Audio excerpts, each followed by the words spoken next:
Estamos ao vivo? Estamos ao vivo. Boa noite a todos. Olá! Então, enquanto o pessoal está entrando aí, antes de começar o Curtindo do Bem, vamos ouvir uma música. É do álbum Perto de Ti, da equipe Um Som, a música Neste Imenso Céu, na voz de Matheus Lisboa.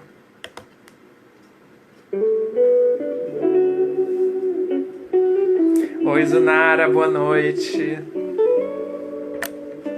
Não balança não.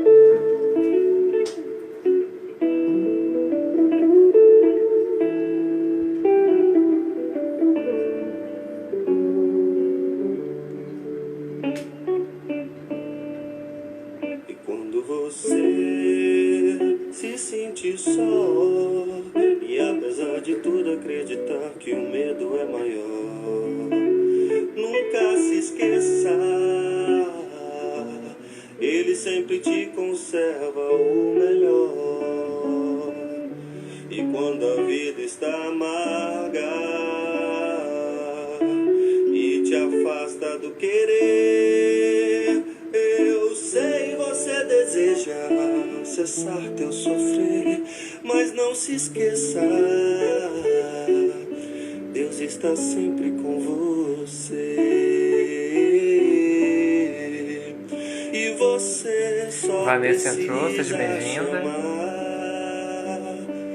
Tudo está no simples poder de amar, pois nesse imenso céu acima de você, a vida é bela demais pra sofrer. E você só precisa amar. Tudo está no simples gesto ou olhar, pois nesse imenso céu acima de você, a vida é bela demais pra sofrer. E quando você se sentir só, e apesar de tudo acreditar que o medo é maior, nunca se esqueça, ele sempre te conserva o melhor. E quando a vida está amarga e te afasta do querer, eu sei você deseja cessar teu sofrer, mas não se esqueça, Deus está sempre com você. E você só precisa chamar. Tudo está no simples poder de amar, pois nesse imenso céu acima de você, a vida é bela demais pra sofrer. E você só precisa amar. Tudo está no simples gesto ou olhar, pois nesse imenso céu acima de você, a vida é bela demais pra sofrer.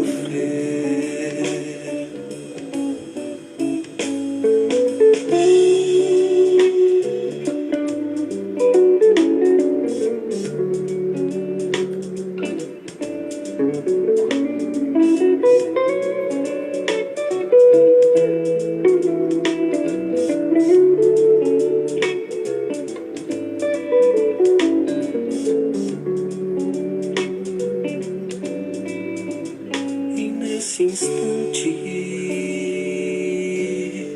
só por um instante, feche os olhos e sinta essa luz. Oi, Sandra. Essa luz. E nesse instante, só por um instante, feche os olhos e sinta essa luz, essa luz.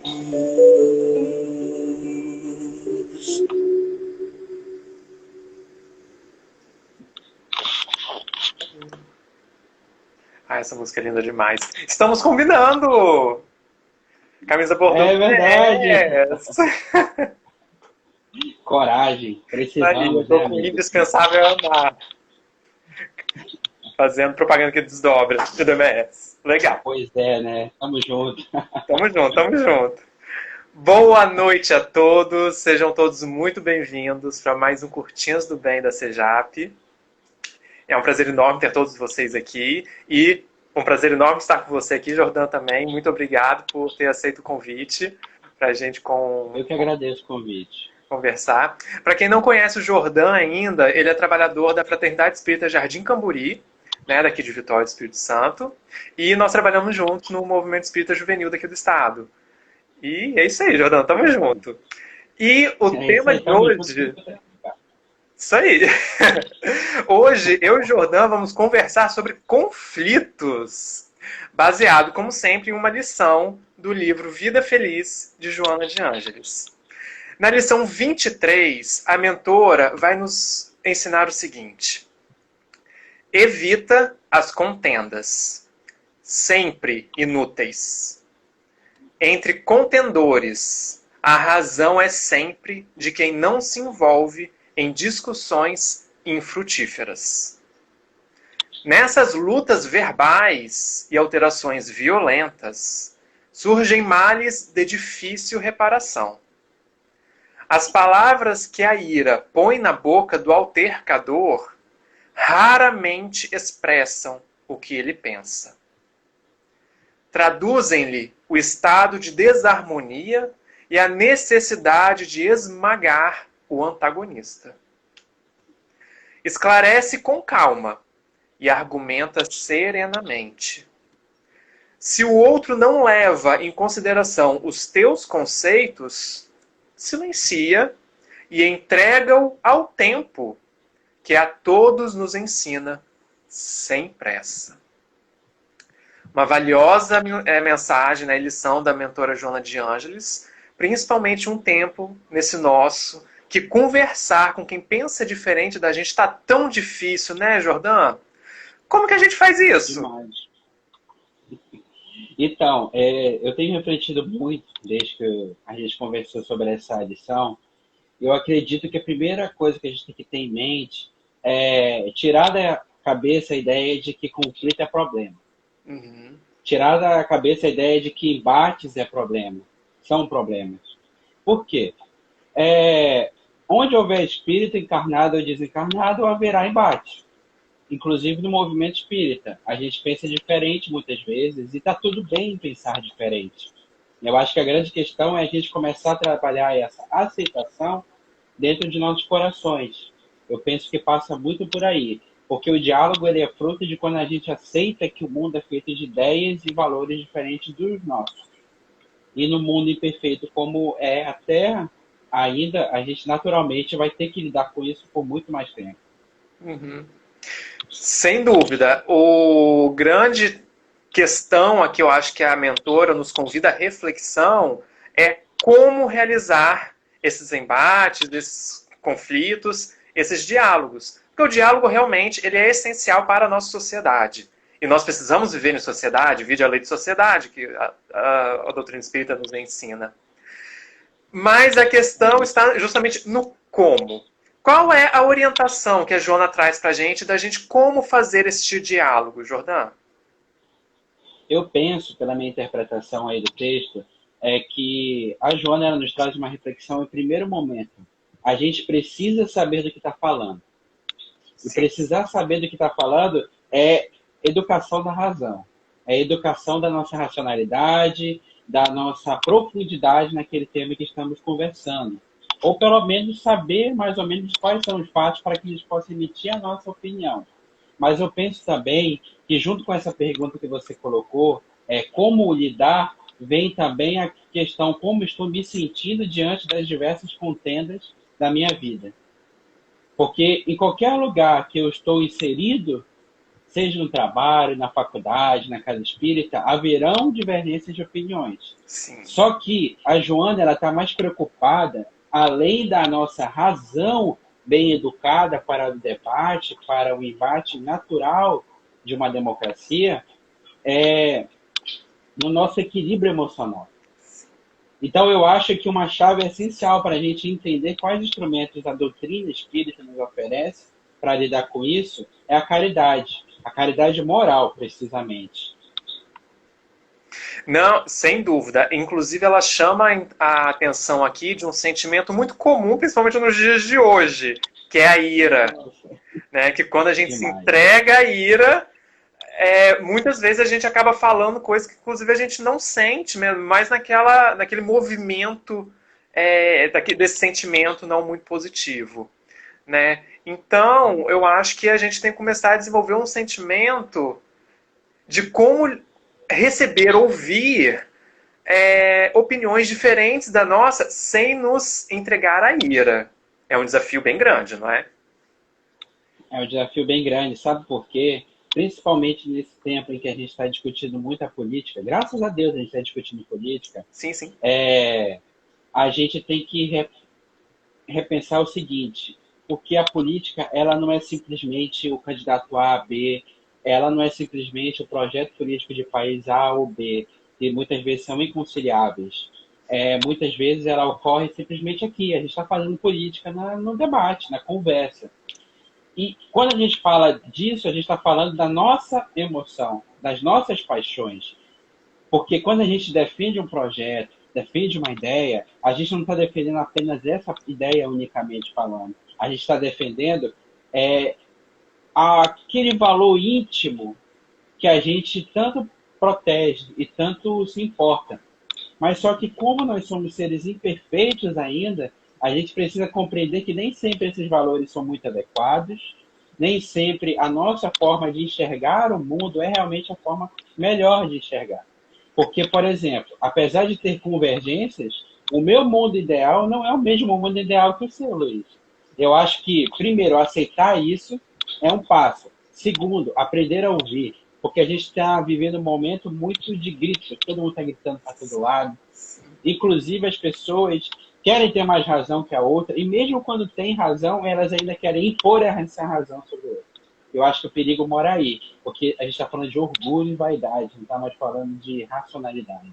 Exatamente. Essa palavrinha orgulho aí que persegue a gente, teima ficar com a gente aí não largar. Mas é verdade, nós precisamos nos reconhecer, ter humildade de reconhecer que todos somos aprendizes aqui, no planeta, né? Exato. Nós somos espíritos imperfeitos, então nós não sabemos de tudo.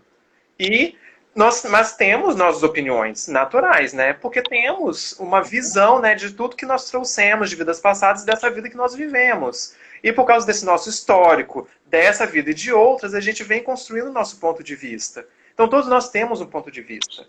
A grande questão é como respeitar o ponto de vista do meu próximo, que é diferente do meu, muitas vezes oposto ao meu. Aí Exato. Joana de Ângeles fala que, justamente por causa do orgulho, querendo impor, né, a meu ponto de vista, a gente se entrega à ira. Mas o caminho que a mentora fala não é esse. Ela traz duas palavrinhas aqui muito importantes: calma e serenidade. Não é mesmo? Exato. Isso passa um pouco naquela reflexão da segunda pergunta, né? Como eu estou me sentindo? E aí ela traz um exemplo maravilhoso. A gente precisa aprender a defender nossas teses com calma. E a gente só vai defender nossas teses, as nossas visões de mundo com calma, quando a gente se permite ouvir e se permite aceitar o outro como é. Porque lá no Livro dos Espíritos também tem uma reflexão interessante sobre a liberdade de consciência, lá para as questões 841, 842. E ela fala que, primeiro, a liberdade de consciência é algo inviolável porque mora dentro de cada espírito. Então, a gente tem que saber separar uma coisa, a consciência da pessoa, as ideias que ela tem sobre determinadas questões, as posturas que ela tem, e principalmente compreendê-la como ser humano complexo, mais do que isso, espírito complexo. Porque aí a gente vai conseguir a se dispor a conversar. E aí nessa reflexão, que o Kardec ele pergunta, mas e quando essa ideia for ruim e causar prejuízo? Aí ele diz que os espíritos, a gente tem que combater as ideias, mas a gente nunca vai alcançar, em nossa punição, por exemplo, defesa de uma ideia criminosa, ou qualquer ato humano nunca vai alcançar o íntimo. Por quê? Porque esse íntimo, ele é um amadurecimento do espírito. Então, a serenidade, ela nasce de quando a gente compreende o seguinte: eu não tenho controle sobre o outro. Eu não tenho controle sobre o outro. Eu não tenho controle sobre o mundo. E está tudo bem. E aí a gente começa a confrontar ideias, mas não defender a aniquilação das pessoas. Entendeu? Eu acho que é uma boa reflexão que podemos ter diante disso. Sem dúvida nenhuma. O que realmente nós devemos combater é essa nossa mania de controle. É, realmente. Exato. Exatamente. E essa lição é muito interessante do Livro dos Espíritos, que os Espíritos respondem que nós podemos e até devemos tentar mudar ideias que sejam prejudiciais à sociedade, como Kardec perguntou. Só que os Espíritos deixam bem claro, seguindo o exemplo de Jesus, assim como Jesus fez. Não adianta, eles até falam, né, na resposta, que não adianta eu tentar fazer essa mudança com violência, que eu vou estar sendo pior do que aquela pessoa que eu estou combatendo. Eu devo seguir sempre o exemplo de Jesus. Assim como Joana de Ângelos falou, calma e serenamente. Só que é um desafio muito grande, né? Porque muitas vezes as pessoas ficam irredutíveis. E a gente, na nossa mania de controle, a gente quer convencer a pessoa. Convence, muda de ideia. Só que aí a gente acaba perdendo a calma, né? Só que aí a mentora Joana, ela nos convida no final aqui a entregar ao tempo, né? Esse sábio professor nosso. Não é mesmo, Jordão? Nossa, exatamente. E sabe o que me veio à mente quando estava estudando? Primeiro, o próprio Livro dos Espíritos, ele fala o que é caridade como entendida por Jesus, né? Porque você falou que a gente tem que seguir o exemplo de Jesus, e durante eras da humanidade foram só rupturas violentas que conseguiram fazer a gente chegar onde chegou, sabe? Revoluções atrás de revoluções, e tudo bem, naquele momento foi preciso. Mas a gente precisa ter compreensão agora de que devolver o mal com o mal, ou a violência com a violência, não é o único caminho para a gente mudar. E talvez não seja, talvez não, com certeza não é o caminho para mudar efetivamente as coisas. Porque eu sei, a gente fica revoltado, a gente fica triste, a gente fica indignado, e lidar com essas emoções faz parte do processo evolutivo, sabe? Jesus teve momentos de raiva, mas a raiva não dominou ele. E o que a caridade no Livro dos Espíritos pode nos ensinar para que a gente saiba esperar o tempo? A caridade, como entendida por Jesus, que Kardec perguntou, no Livro dos Espíritos, é benevolência para com todos, indulgência para com as imperfeições alheias e perdão das ofensas.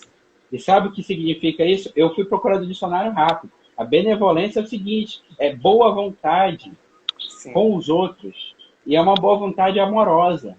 A indulgência é uma disposição à misericórdia, é uma aceitação ao erro alheio, à limitação alheia. Porque a Joana fala aqui o seguinte, olha, muitas vezes a pessoa sequer pensa aquela atrocidade que ela está xingando você. Ela só está querendo dar vazão a algo que está dentro dela. E a indulgência é isso, aceitar esse momento evolutivo da pessoa. E o perdão quando a gente for ofendido. Eu acho que é uma ótima reflexão, não é mesmo? Nossa, excelente, excelente reflexão. E só lembrando que Jesus, seguindo o exemplo dele que devemos seguir, Jesus também nunca fechou os olhos e foi indiferente às injustiças do tempo dele, ao que estava acontecendo, que ele entendia que era errado. Ele, muito pelo contrário, sempre orientou e falou, olha, não pegue mais. Por isso, inclusive, né? Exatamente. Só que ele sempre agiu com doçura, né? É a questão da indulgência, né? A corrigir com doçura. E que muitas vezes a gente não tem paciência com o outro. Justamente, a gente... Na verdade, é um conjunto de sentimentos. A gente não tem paciência e também o nosso... A gente não também... a palavra que você falou... A gente tem empatia, né? Com o estado evolutivo da pessoa. Empatia. E também temos o nosso orgulho, que também nos cega para o nosso estado evolutivo também. Então é uma mistura aí de vícios morais que a gente tem dentro da gente, que a gente tem que lidar. E aí, exato. E sabe uma coisa, se você me permitir, claro. Que esse silêncio que a Joana ela nos traz, a reflexão, ele tem que passar pela fé. E a gente tem, na doutrina espírita, uma visão muito bonita, no meu ver, sobre fé, sabe? E a fé, necessariamente, ela é o quê? Ela é uma confiança em Deus. A fé é confiança em Deus, sabe?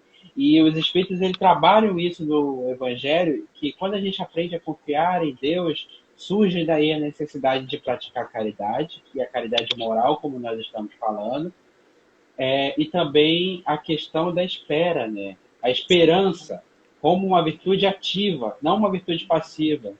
Porque se, por exemplo, você me fala, eu vou te dar um presente daqui a 2 dias, eu, por confiar em você, eu vou aguardar o presente. Só que eu não vou ficar parado na minha vida até esse momento. Eu tenho minhas coisas para fazer, eu tenho minha vida para viver. Da mesma forma é com Cristo. Ele prometeu muitas coisas boas, não só aqui, mas no mundo após a morte. Exatamente essa reflexão que eu acho que a gente tem que ter, porque tem hora que simplesmente é só o tempo. E se tem uma coisa que a doutrina explica pra gente, é que o tempo, ele moe o orgulho. O tempo, ele é capaz de transformar as pessoas. Quem não se lembra do exemplo de Paulo de Tarso, quem não se lembra do exemplo de Públio Lentulus, que é o Emmanuel, eles foram alterados com o tempo e as circunstâncias da vida, sabe? Porque o progresso é uma lei que ninguém segura. Exato. Mas Deus é bondoso e não quer que a gente mude agora. Exatamente. Ele respeita o tempo de cada um, sem dúvida nenhuma. Exato. Jordan, muito obrigado. Nosso tempo acabou. Curtinhas é curtinhas mesmo. Mas... é literalmente curta, né? Exatamente. Mas a mensagem está aí, a reflexão está aí. É uma reflexão muito importante para os dias de hoje. Então, mais uma vez, obrigado pela participação. E agradeço também a participação de todos aqui com a gente, que estão juntos conosco nesse Curtinhas do Bem. E fica aí o convite para participar novamente com a gente semana que vem. Lembrando que o Curtinhas do Bem acontece toda terça e toda sexta-feira, às 18h30. Muito obrigado e boa noite a todos. Obrigado, gente.